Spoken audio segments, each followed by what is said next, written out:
It's amazing. Like I wouldn't be able to do a lot of the stuff that I do without Shelly in the shadows, right? Owning any type of restoration business is demanding of your time, your energy, and resources. And that's why we're here. This is Restoration Domination.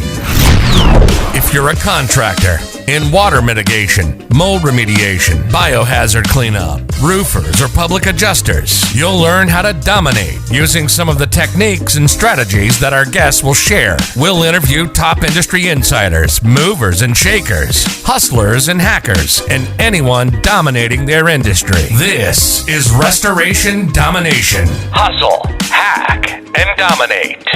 And here's your host, Rico Garcia. All right, Cory. So welcome to the show. And are you ready to help us dominate? Absolutely. That's why we're here, right? I mean, that's the only answer. I was scared there because there was like a little bit of hesitation. You're like, am I really? I don't know, man. So thank you so much for coming on the show. I appreciate it.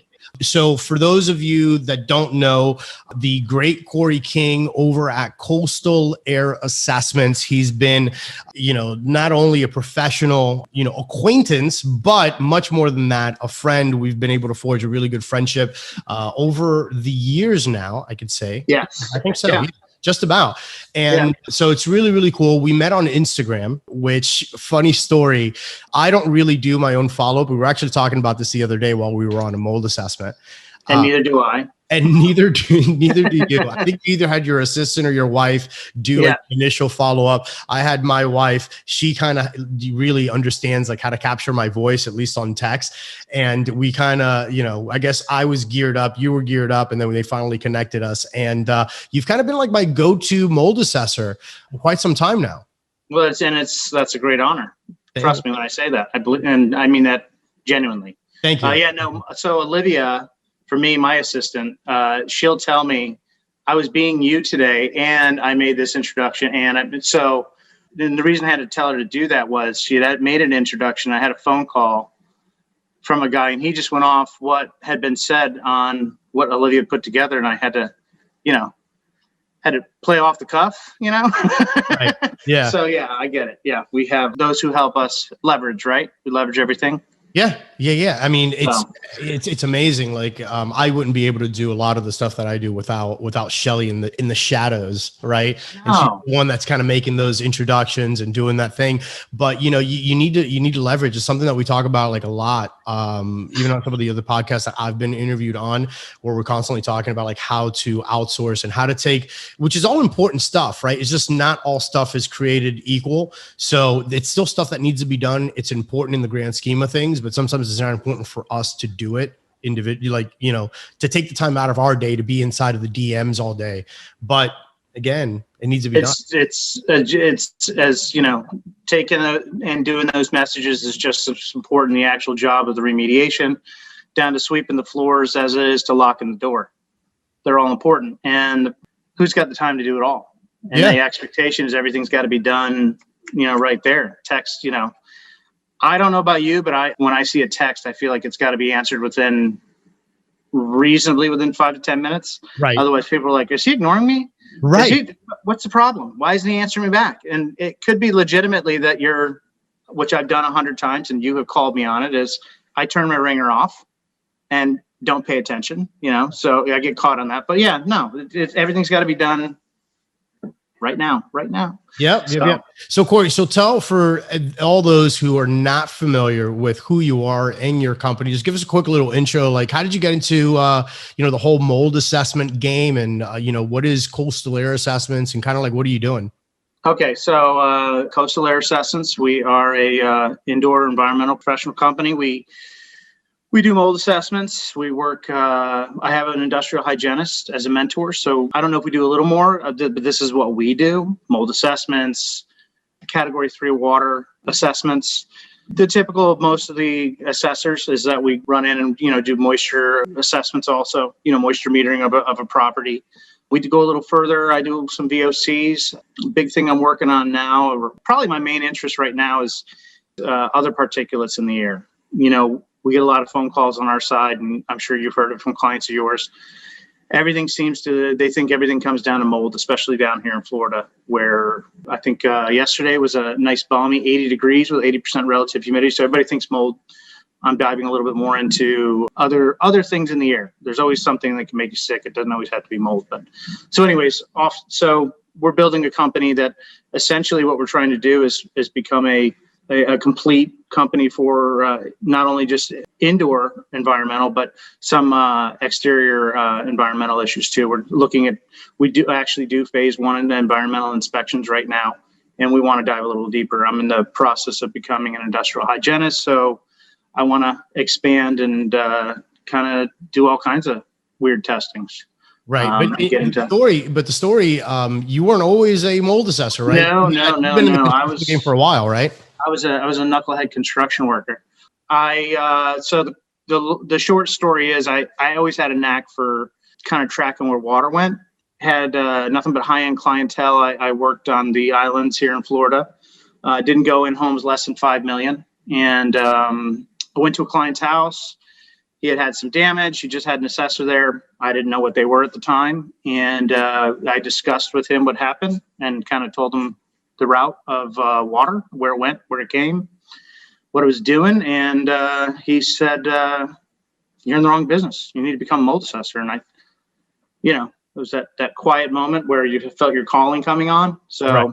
I did all the proper channels to get to this point. I followed those and got training from a friend of mine who owns a remediation company. So we had the phone call and I said, I want to do this. And he says, what do you mean? And I explained. So he said, okay, I'll train you. And so did the training. And then, here we are years later, sniffing mold. Sniffing mold, right? Just sucking air, basically. Sucking air, yeah. Right. Playing with air. So. But I mean, so you really haven't been in business like all that long. However, that being said, like you've carved out like a pretty good amount of business. Like you stay busy. Like you stay pretty busy. Well, yeah. I mean, are you being modest? Is this like one of those like high pitched? No. You know what? I think as entrepreneurs, we always we're doing good, but you always look, we can do better. Right. Right. So yeah, no, I'm extremely blessed with the amount of work we have. I'm not sitting home every day. So that's a great feeling. And we're growing, we're building new relationships as we go along. When I started this company, my intention was to be a one-man show. I thought, I can just do this by myself. I don't have to have employees, make a good living for myself. Was part of the thought process was just eliminating the friction of dealing with employees? Oh, without a doubt. Absolutely. I was done. I was frazzled. I had, in my other company, I had up to 40 employees at one time. I used to joke and call myself a professional cat herder.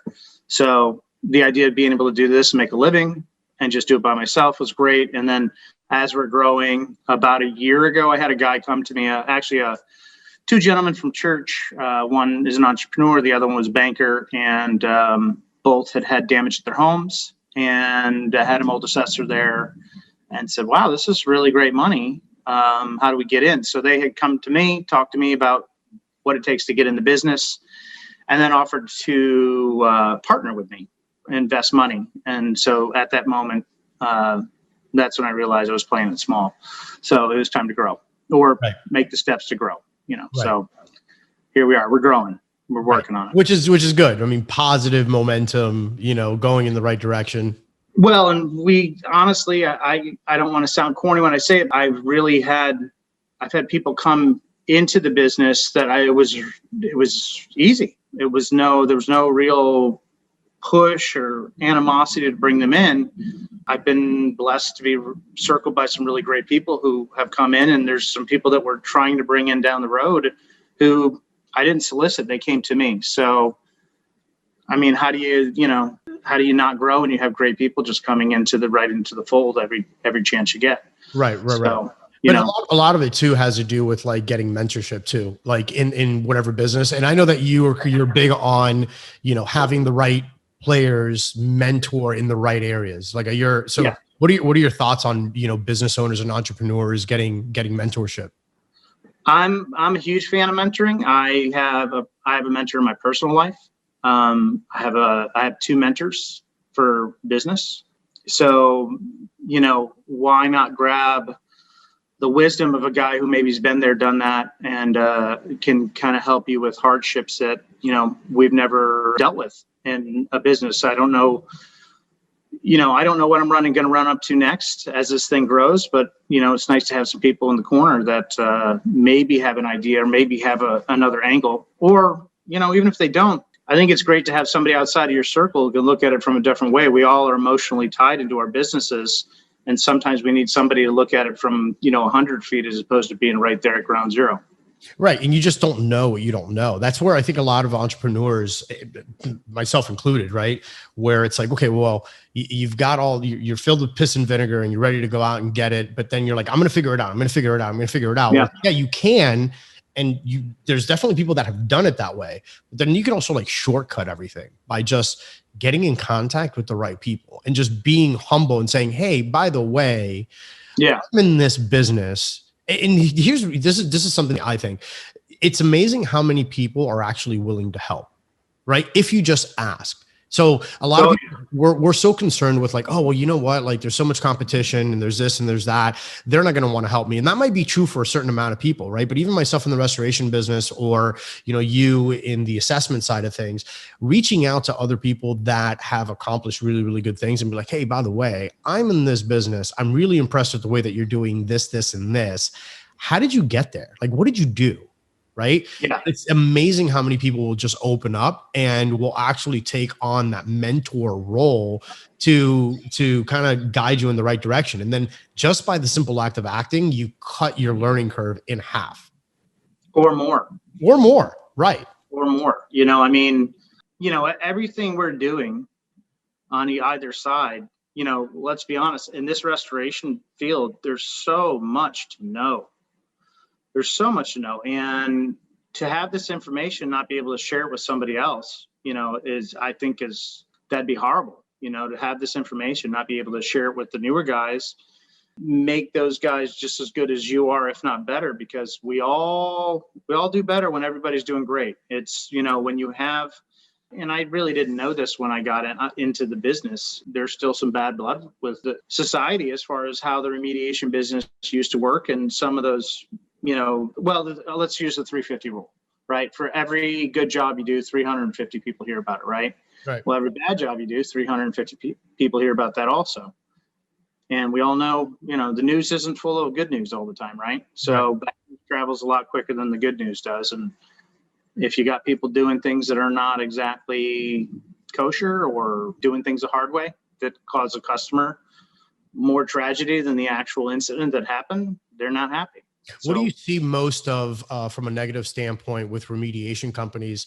And obviously not mentioning any names because that's not a good vibe, but obviously you're in a lot of homes and you see a lot of remediation companies, what they do, what they try to cover up, how they're actually going through the process and the corners that they're cutting.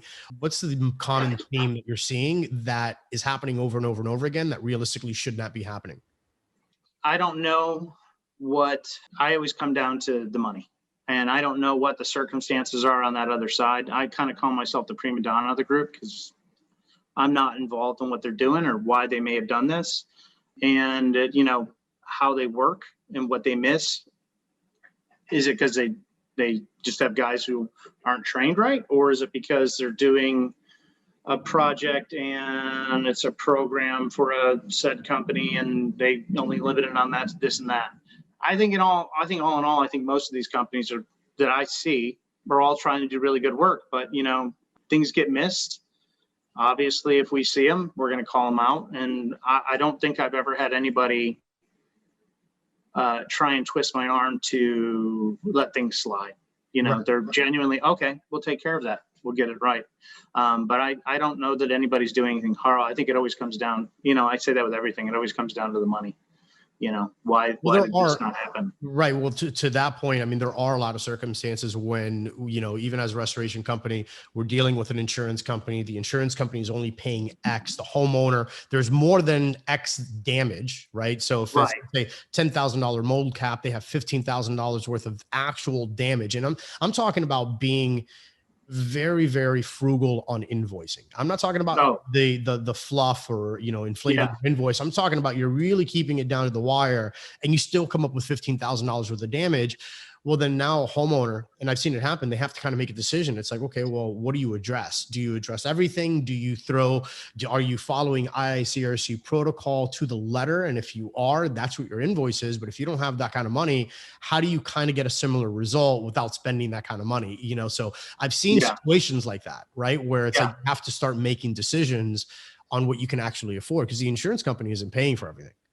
No, I get to hear homeowners complain about having to come out of pocket and the time it takes. And there's lots of scenarios. And I try to be an ear for it. But in all honesty, I try to stay, I care, but I got to stay removed because I got to stay right in the middle. That's where I'm supposed to be as far as what I'm doing. I get to see them at the worst.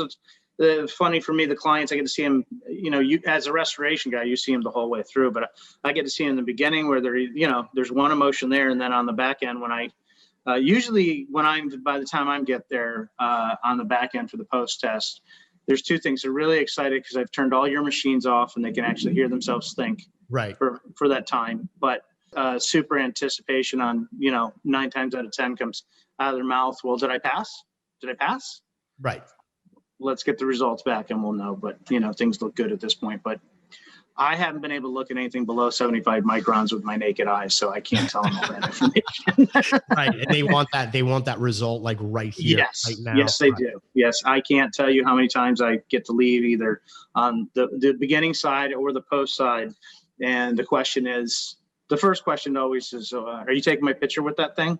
I don't know how that bio pump looks like a camera, but I laugh every time they ask me. And then the second I get done, it's the next question is, okay, so what do we got? Right. What do we got? So let me ask you this. If you were getting back into the business today, right, you're just brand new into the business, but you knew everything that you know now, like what would you do differently? How would you go any harder? Would you try to expand any faster? Like what things would you do knowing everything that you know now? So like if a new mold assessor's coming into the business, like what should they know about making their life a little bit easier on everything, like equipment to buy, how they should structure their company, should they immediately start to hire people to help them out process? Like what should they do? I think for me, I didn't seek out a mentor as quick as I probably should have. And I say that just because now that I have that mentorship, things are a lot easier for me as far as on the technical side of stuff, because he's an industrial hygienist. I think I've told you before, I have a notebook sitting on my desk that gets filled with notes every time he calls. I wish I knew shorthand. That's what there's my regret. I wish I knew shorthand so I could write down everything he tells me as we sit on the phone sometimes, because just the amount of information comes out of his head, it's unbelievable. I think that's really, mentorship is the big thing. Equipment, we all start when you're starting business. Obviously, you don't have a whole bunch of money. But I learned a long time ago with my other company, buy the best equipment you can afford. It's going to last you a lot longer than buying the cheapo, whatever that may be, just to get by. It's a stretch. It's hard. I'm sure when you started your company buying air scrubbers and dehues was, you're biting your nails. You're thinking, boy, that's a lot of money to put out. I'm not making that much right now, but good equipment, mentorship. And I would say, don't push it as far as if it's becoming hard, the growth or whatever, you have somebody to have a mentor, we've grown fairly quickly. There was no push on our side. It just kind of happened. I took a lot of feedback. That was a big thing, taking a lot of feedback from my clients, not just the homeowners, but the remediators, and figuring out how to make systems better so that, everybody's, well, you can't make everybody happy, but so that our service makes, for the most part, most people happy. Right. So what's been like your major source for referrals? Like, how did you get out there? How did you break into the market? Were you just shaking hands and kissing babies, or?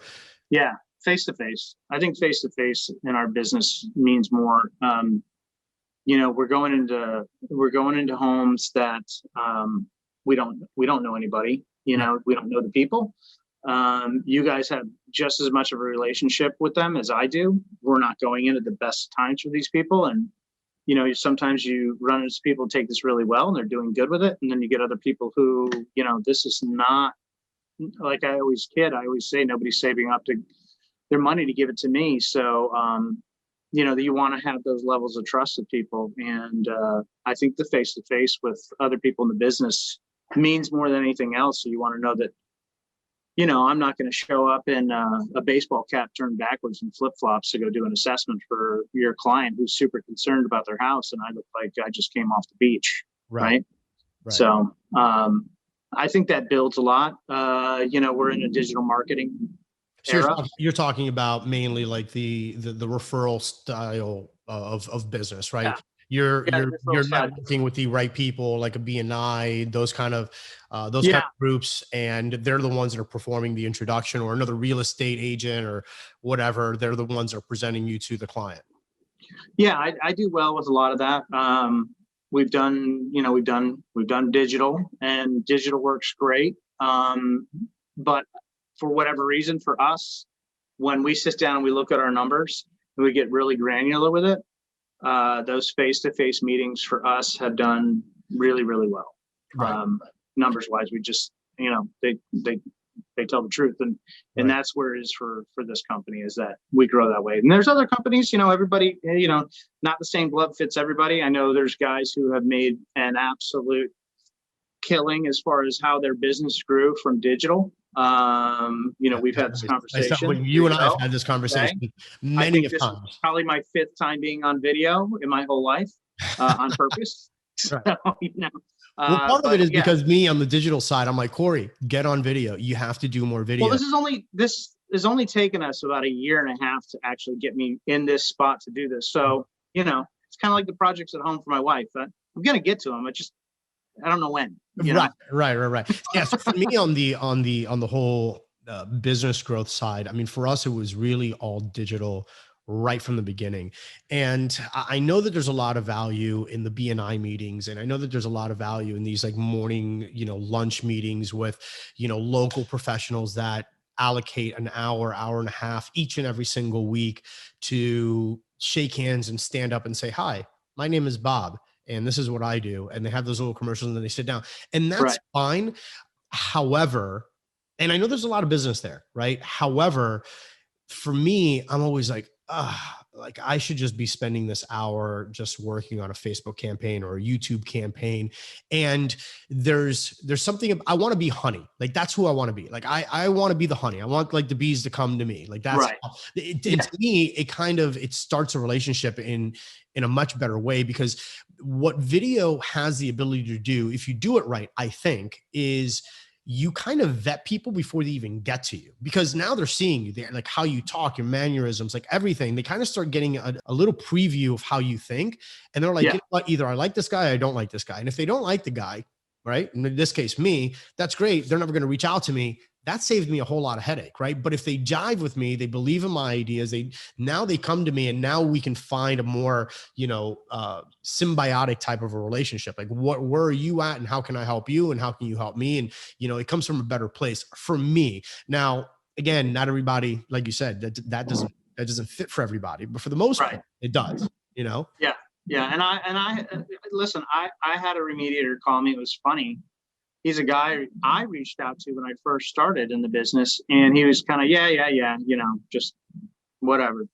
And I think just a little bit about a month ago, Olivia, who works in the office, said, hey, so-and-so just called, wants to meet with you or talk to you. And I had to think, and I was like, yeah, I reached out to him a while back.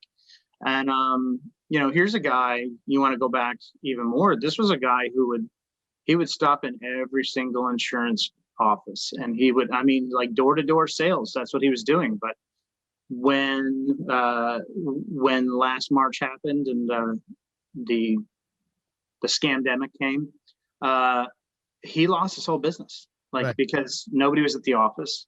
And he was used to going to these offices and, checking in with everybody and keeping his name current.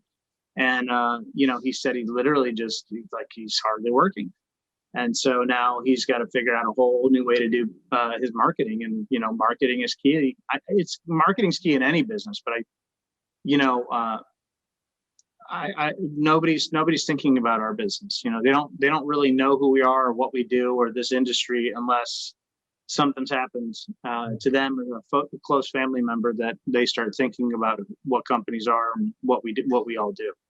Educating the consumer has always been a big hurdle for the restoration business, mold remediation, water mitigation, stuff like that. Like it's one of those arenas that the customer is not doing a Google search trying to educate themselves about how that works until they need it. Right. Yeah. So doing like Facebook campaigns, I'm not saying that they don't work because we do Facebook campaigns. Right. But on a very top level, to just go ahead and put a random Facebook campaign and be like, hey, do you have water damage? It's like Facebook's going to eat up your money. And right. The odds Nobody's of someone scrolling through their phone while their toilet's overflowing. Yeah. The odds of your ad being seen while someone is stepping into 2 inches of flooded water is very, very, very unlikely. Right. I think lottery has better chances. You get better hits there. Right. Now, but that being said, right, like there's a time and a place for it. So I've always liked the bottom of the funnel going straight for Google ads or Bing ads or combination of the two. And that way, that you're getting buyer intent. Someone is immediately, they have an issue and they're looking for a water mitigation company near me or mold testing or mold assessments or whatever it is that they're looking for. Boom. Now, a certain percentage of those people, they're not going to buy, they're not going to be interested right away. But now that's when you can parlay it with all of your other layers of digital marketing and kind of chase them around. And, now you can have that branding aspect, but it's amazing. A lot of our companies don't, when I say our companies, I'm saying like the industry, the restoration industry doesn't do as much marketing as you would think. And here's my thought process as to why.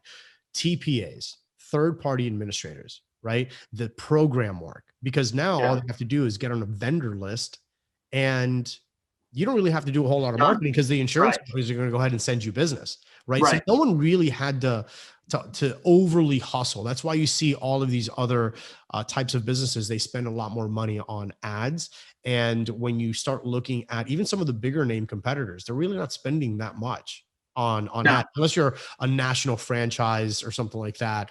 They're spending a little bit of cash, but for the most part, they're not really spending a whole lot. No, and you'd say that about big companies and getting on the preferred vendors list. And before we even spoke, I was at one of my meetings, and there's one of the big guys are there, and his big thing is that he's on every insurance company's preferred vendors list. So he's just kind of there, just kind of have a decent lunch for the day. Right. He wasn't really interested in selling himself, and that's his sales pitch. Right. Well, we're the preferred vendors for most of your insurance companies. Okay. Yeah, that's great. All right. Yeah. Sweet. Where do we go from here? Right. Does he fit what you need done, or is he going to do, there's a lot of other questions, but that was the sale. That was his pitch, the 30-second stand-up pitch. Yeah. Here's my name. Here's my company. We're the preferred vendor. And that's it. And it's like, all right. Well, that's what makes us great. Right. And I think that, the other thing too is, you have this whole aspect of like how everybody thinks that they're special in business. And, like, oh, well, we do it this way or we do it that way. And at the end of the day, like everybody's a commodity. Like, you're putting down a couple of fans, you're putting down a couple of dehues. Like that's really ultimately from a water mitigation standpoint, that's what you're doing. The value comes in how you've presented yourself to the end client and how you treat that client throughout the process. That's what takes you from a commodity to something special is that culture that you're trying to develop for the company. Like that's really what's ultimately important. Right. And a good gauge of that is how many people are reaching back out to you if they ever have an issue. Yeah. It's building relationships and treating people. We're not dealing with people in their greatest moments. We're not there. I always kid when I answer a phone, if somebody calls me and I say, no, I know you're not inviting me to a picnic right now. So, when I say, how are you doing? It's always, how are you doing considering where we're at? Right. But yeah, it's always, it's that relationship. And I'm sure, you or any of the other people who will listen to this is, you've walked into jobs and just knew you weren't a fit, and just as a gentleman or as a woman who, with integrity, you just shake their hands and it's not a fit for us. We're not going to work together. Oh yeah. I mean, So, I think we've all been there. I mean, I know I've said this quite a few times that not all money is good money.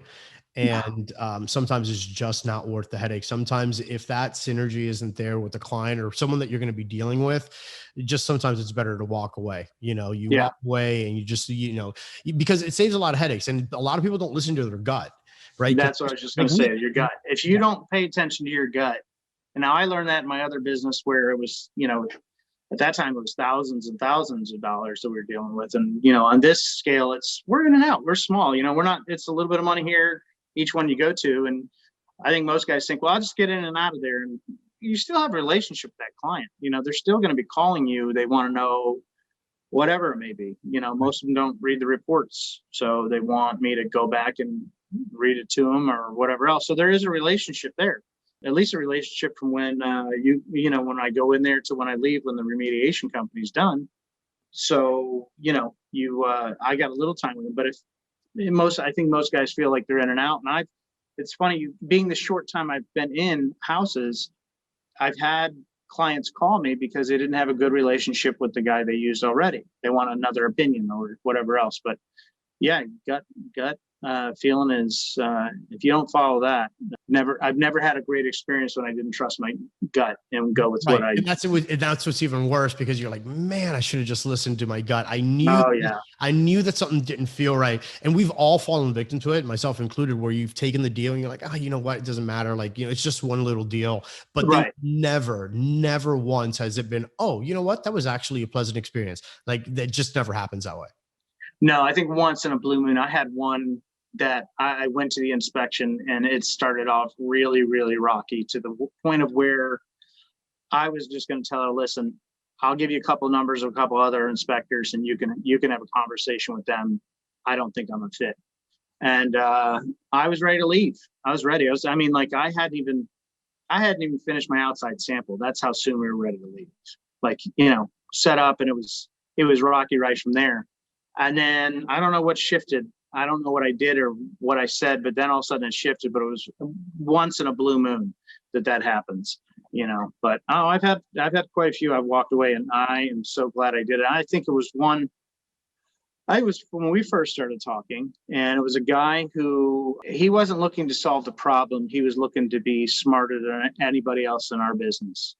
And so I just told him, I said, you better go find somebody who's really, really smart to go do this. Maybe you need an industrial hygienist and a building engineer and this and that, and left. And didn't take any money from him, but he was so frustrated that, the phone call the next day was he was going to ruin me on Google. Right. And I think I had that conversation with you because I am, as you know, and most people find out, I'm horrible with technology. Yeah. What is it that you call it? The Google machine? The Google machine. It's the Google machine. And when you push buttons on the computer, and they make noises. Right. So, pretty much. Boop, boop, boop, right. Classic. That's great. It's like Buck Rogers to me. We're still there. As far as technology in my head. So yeah, and we all have those kind of clients that they're just like, it's like, why am I even here? If you already have all the answers, why am I even here? But I really think that there's a lot of power, I think, for people in our industry on the sales front of things, right? If they realize that the power lies in the person who's willing to walk away, there's a lot of power there to increase your overall revenue. Right? Like when you are in a client's house or in a prospect's house, and first of all, for context, most of our business is actually cash. It's not insurance. So we don't do program work. I'm not saying I don't have anything against program work, right? We just don't do it. We don't do program work. We do a small percentage of our business is through AOBs. The rest of it's really been cash. So really what we've been able to do, I think, and the reason why we've been able to do the numbers that we do is because we walk in, or at least when I say we, it's me. I walk in and I just tell people, hey, this is what you get. What you see is what you get. This is everything from A to Z. This is the price. What's up? And I am so willing to walk away from that deal because I know that my phone, like I have the capacity to make my phone ring. So if I have the capacity to make my phone ring, I'm not going to sit there and schmooze, a client from this place of greed, desperation, of wanting to get the deal.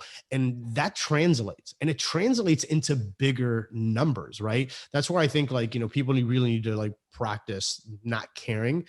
I'm not saying not caring about the performance, about the job, about that. No, I'm saying about not caring about the deal itself, and just have a candid conversation with people and just be willing to walk away. If it doesn't work, it doesn't work. And there's going to be somebody else that you're a good fit for. Yeah. The game of he who cares the least wins the most. Yeah. Yeah. It's a real thing. Sometimes it's a real thing. Totally. Yeah. I mean, that's how I won my wife over, So.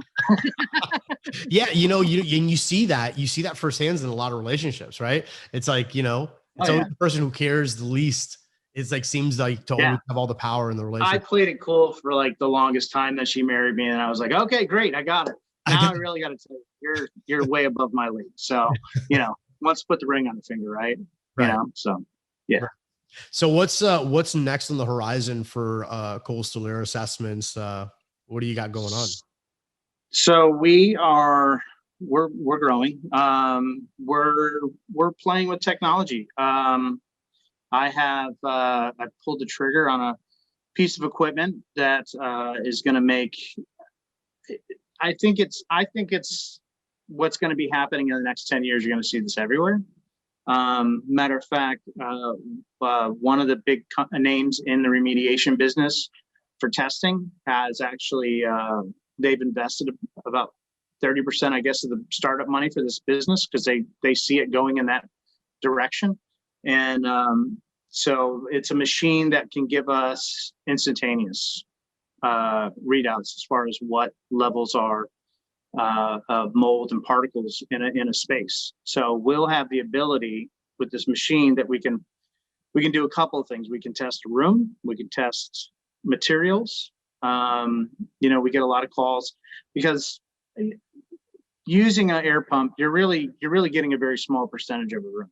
You're only getting, they say 1% or something of a room when you test it. Right. And in order to test for people, it always comes down to, again, like I said a while back ago, always comes down to money. I would love to be able to go into somebody's home and test, all kinds of things, 10, 15, 20 tests or samples of all different sorts, whether it be because they've got allergies or, of some sort, and be able to test and be able to do that for them. But, it always comes down to the money. But with this machine, we can do a lot of that, and there's not that lab fee that keeps creeping up and up and up and up. It's more about our time at that point. And so I had a presentation on it just recently. We're literally at the point in that right now where we're waiting for them to get it built and sent over. It's pretty amazing. We did a couple rooms, and we tested a room, and then we actually took and patted a chair, just took your hand and pat like that and stuck the wand over to it, and all of a sudden you look on the screen and it shows elevation for whatever that spore was that was in there. So pretty amazing machine. I'm really excited about it. Now, how you enjoy all the computer stuff, I enjoy all that kind of things. They're just, I'm amazed by air. My biggest, I love water, and absolutely enamored by water and what it does. And then air is just so complex. I mean, we breathe it all day. We don't care. We don't even pay attention to it, but there's so much stuff that is in there that is, it's pretty mind numbing when you think about all the stuff you suck down every day. And I try to tell people that, and they kind of look at me and they go, what, what's, and I'm like, oh, there's dander, there's hair, there's bug parts. Oh yeah. There's all sorts of crazy stuff that we don't even think about. Yeah. Right. You can't take it for granted, right? Well, and you start telling people and they go, what? Right. There's what? Right. Yeah. It's in the air. You're breathing it, right? We're breathing it together in your house right now, Right. So, yeah. but definitely it's trippy once you start seeing what pops up on some of these reports, and depending on the indoor air quality testing that you're actually doing, because not all testing, you speak to a remediator and they think that all indoor air quality testing is always mold related, and nothing can be the truth. There's like so many different things that you can go ahead and pick up with these labs have the ability to go ahead and pick up, that it's really, it's mind numbing. But again, because we're not testing for that, and that's not what we're there to remediate. Most remediators like, oh, we're just checking for mold, like that's it. But there's so much more that goes into it. I mean, the formaldehyde testing, all crazy stuff, right? Well, and so for all of us, it's water and air. And so what are those mixes, and what have they done to that indoor environment, and how has it affected different materials? Because all the materials get affected differently. And I think we can all say, for the most part, we've kind of seen it all and how it plays, and we've got experience from different things and different scenarios. But I don't think every single one of them is absolutely positively the same. There's always something else going on. And for me, with my interest in the air, it's always like, we just did a project where they swore up and down it was mold, and I don't know why they thought a new roof would make mold, explode in their homes. But as I got there and we started looking at things, it was, like you said, it was formaldehyde. Can't smell formaldehyde, but the parts that played into it, as we started looking more and more into what was going on in the house, I said, well, let me try one thing. So we tested for it. We had a machine we used to get an initial reading, and there it was. And yeah, you're right. It's not always mold. There's myriad of things, and people get sick from all kinds of crazy stuff. I'm sure you've heard enough stories that, at this point right now, I'm sure you've been in a house where they'll say, now you might think I'm crazy, but here's why I'm getting, they believe they're getting sick. And I've got when I don't even go, no, I don't think you're crazy. Anything's valid at this point, What is the majority of the times that we hear that, typically it's a husband and wife team, and it's the wife who says, my husband thinks that I'm crazy. Yeah. But and I'm like, no. Women are typically more susceptible to it. They'll pick up a lot faster than men do. So no, it's perfectly fine. Well, and I politely tell the husband, steps aside, let's talk to your wife, because they usually know a little more. So, and I know that because I'm married for 20 years, so I know she knows more. That's the only way. He's not going to watch this anyways, so it's fine. I can say all that. So, book recommendations. Anybody who knows me knows kind of a little bit of a bookworm. I love books. Yeah. I know that we were talking about one that. Did you get it? Yeah. So I have it here. Traction. Great book. Right. By Gino Wickman. Is Traction, Get a Grip on Your Business by, again, Gino Wickman. So it's a quarter way through right now. So far, so good. What are your takes on this book, and or more importantly, what other book recommendations that you think any entrepreneur should read? Traction's absolutely, so we're implementing this, and the conversation we had and why I recommended it to you was, we had one of our mentors is a new mentor to us, and they do almost $2 million a year in business. And so we asked, and that was the first thing they said. They said, have you read Traction? No. And they said, well, good, here. And they took a copy and they handed it. It was right over the table at dinner. Like, good, because you're going to read this, and this is how you're going to build your business. So the other one for me, great book, Traction, there's this book, Profits First, right? Amazing book. So we have taken these two books and we are implementing everything in it, all the way down to we have an accountant who's familiar with Profit First, and we implement that system all the way down. So, it's knowing your numbers. It's having systems together and knowing your numbers. I don't think you can run a business without that. How do you know what you're doing, right? How do you know you're making money? And then how do you you're not a good leader if everybody's doing the same job, nobody's doing anything else. Right. So exactly. So for the entrepreneurial side, those are our go-to. And then, of course, technical stuff is, the usual. I believe the usual as far as the technical. The IICRC books, the standard. Yeah, I mean, I keep 520 on my desk, and bio aerosols, assessments and control book is on my desk all the time. They're great reads. Oh, they're, bookmark to the end. You gotta. We live in a business that I always laugh. I always think of Office Space, about the amount of flair you have, right? And I always think about that, and it's a business you can hope. I met a guy who's been doing this for 30 years, and he actually, when we met, he's like, if you ever run anything, let me know, but I'd like to call you too if there's something. And I looked at him like, you got 30 years in the business, and it's kind of one of these businesses you never stop learning, because there's always another condition or something different happens that's gonna give you a new outcome. So we're always learning in this company, in this business, and in this company. Yeah. I mean, the business is constantly evolving. There's new ways of dealing with it. I mean, heck, look at how many businesses had to totally revamp the way that they did everything due to this whole COVID scenario. I mean, heck, even restoration companies, even with how they handled their equipment and cleaning their equipment and sanitizing their equipment, or at the very least, they were invoicing differently, right? I'm not saying that. Yeah. I'm not saying anything. I'm just saying, right. Maybe they were, maybe they weren't. But the point is that there's always something that happens to the marketplace or new technology. And that's why you just kind of have to stay on top of it, and even on the digital side, me, because I geek out on all the digital side. No, me. So, yeah. I mean, it's constantly evolving. Like whatever you thought was a good digital presence 5 years ago is not necessarily a good digital presence today. So just staying on top of everything, and then of course, having enough foresight to delegate the things that are important, that need to be done, but you don't necessarily need to do them. Or you're not good at them.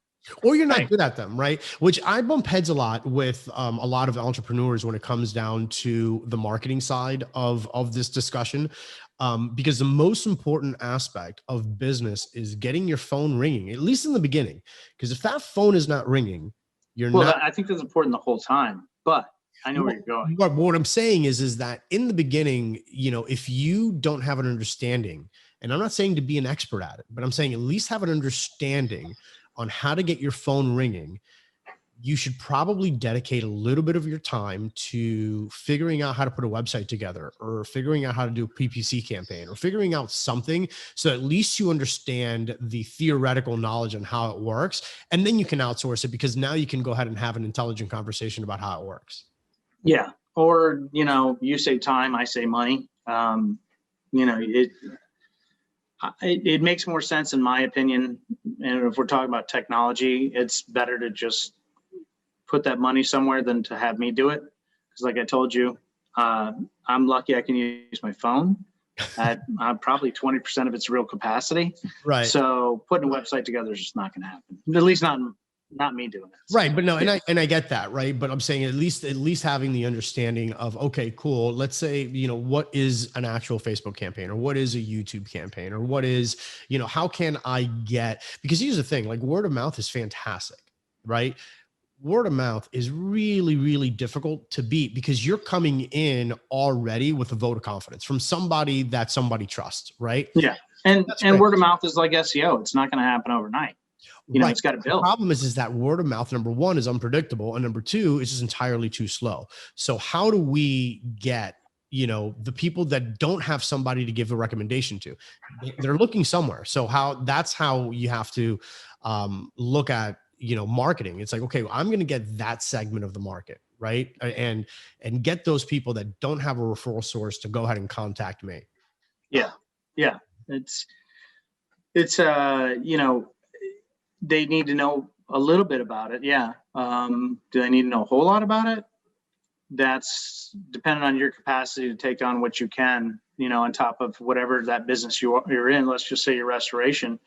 You've got to field that call, get to that job, drop that equipment off, know how to properly dry that out.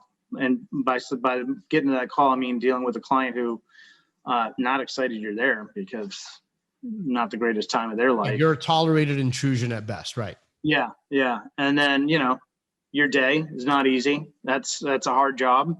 Go home and be a husband, and then somewhere, or wife, and then figure out somewhere in that day how to, build a website and Yeah, no, do and that and building a build this. website is probably a stretch, but at the very least, having an understanding to say, okay, cool, how can I outsource this, right? How can I outsource this? Where's a resource where I can go ahead and get the most bang for my buck? And also, here's the thing too, a lot of people get confused with this. You either have, it's rare that you have an excess of money and time, right? Never got to. In the beginning, you will Your have, time. you'll probably have a lot more time, and you're trying Yeah. to figure out, and you're spending what little money you have trying to get your phone to ring with new business. Those are the people that I'm primarily talking to. Like, if you're sitting there and you're saying, how do I drum up more business? And that's what you're saying to yourself, and it's coming up in conversation, maybe you should watch one less episode of Netflix and maybe dedicate a little bit of time to figuring out how you can get some clients reaching out to you. That's all I'm saying. Yeah, well, I mean, if you got a new business and you've got time to watch Netflix, you must be doing amazing. Because I don't know that I've watched TV in the last, 2 years, 3 years, a little bit. But, this is a bit, we're if you're an entrepreneur, you're in a position where there's always time to work. What is it? There's 168 hours in a week. Doesn't mean you can work 168 hours. Doesn't mean you have to sleep or eat or do anything else. Right. There's plenty of time to do everything. Right. It's just how much time you're willing to dedicate. How, I don't want to say how successful do you want to be, but how much are you going to try and knock out? Because how you do one thing is how you do everything. And I know with as you build a business, when I had my other business, I was a little lackadaisical, and it wasn't until we got to where, I don't always say we were too big, but we got to a point where it was time to start looking at the systems we had and making shifts, and nothing's worse than having to change a company after you've been doing something for so long and then make big, huge shifts on how we do things. And, it's kind of like putting the train's running down the track, and all of a sudden you put a screeching halt on it and then change directions. And why not just have that direction in the beginning? Like we talked about, that traction book or that profit first, and get those systems in place. Now, if you're a small company, traction probably looks dumb because you don't have a lot of people, but why not get those, if it's you and your whomever, if it's you and somebody else, why not get those systems going? Right. So everybody can divide up to what they're going to do. Right. And also getting, I'm a big proponent of getting standard operating procedures up and out of the way as quickly as possible. And it's funny because SOPs are one of these things that nobody wants to spend time on, because every hour that you spend developing an SOP is an hour that you're not spending doing something else that might be perceived to be more lucrative. Right. However, the power of an SOP, having something mapped out on how you do one aspect of your business, pays such high dividends later on down the road, because now you're breaking down what you do and everything that you have in your head, and you're saying, this is how this procedure works, from how do I answer the phone to how do I knock on a door, to how, if I'm with one rep or two reps or three reps, where are they staged in that process to make sure that the homeowner feels a certain type of way when they're answering the door, everything. Like, once you have everything mapped out, now what you have is a roadmap that anybody can follow, and that'll help with the whole training process. And also it kind of puts this thing into motion where you're kind of building something with the end in mind. Right. And I think it almost makes it more real for the entrepreneur who is getting, look, I mean, a lot of entrepreneurs, and we've met them, right? They start their business because they had to start their business. They kind of bumped into it, and it was just kind of like an accident, or they were working for somebody and they said, you know what? I could do this better than this guy. I could do this. And then they just kind of bulldoze their way in. But very few of them start thinking about the end strategy and how they're going to exit their business. And having these small little things in place really helps out a lot. So SOPs, I think, save a lot of time. So Cory, one last thing. If someone wants to get a hold of you, social media, how do they do that? Where do they get a hold of you if they ever need any mold assessments and indoor air quality? You do the remediation. I do the remediation. No. Yeah.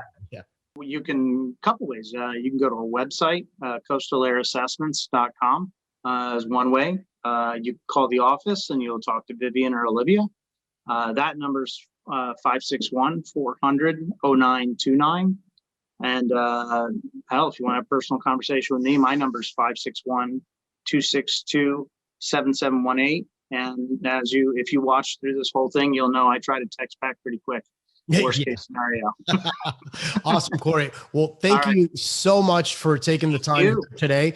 And for all of you guys listening, if you guys need any kind of indoor air quality assessments or testing, or just have a conversation with someone who's really familiar with the industry, make sure that you reach out to Cory King. Again, on the Ecotech Pro side or restoration side, he's someone that we've definitely trusted with our clients, and we feel very, very strongly recommending him and his organization. And guys, hope you found some value in this show, and I will see you next time. You've been listening to Restoration Domination, interviewing the restoration business's top industry insiders, the movers and shakers, the hustlers and hackers. We hope you've gotten some useful and practical information from the show. Make sure to like, rate, and review. And we'll be back soon. But in the meantime, hook up with us on Instagram. Find Rico at Rico Garcia Jr. Find Ecotech Pro at Ecotech Pro. And check out the YouTube channel at Ecotech Pro. Till next time, this is Restoration Domination. Hustle, hack, dominate.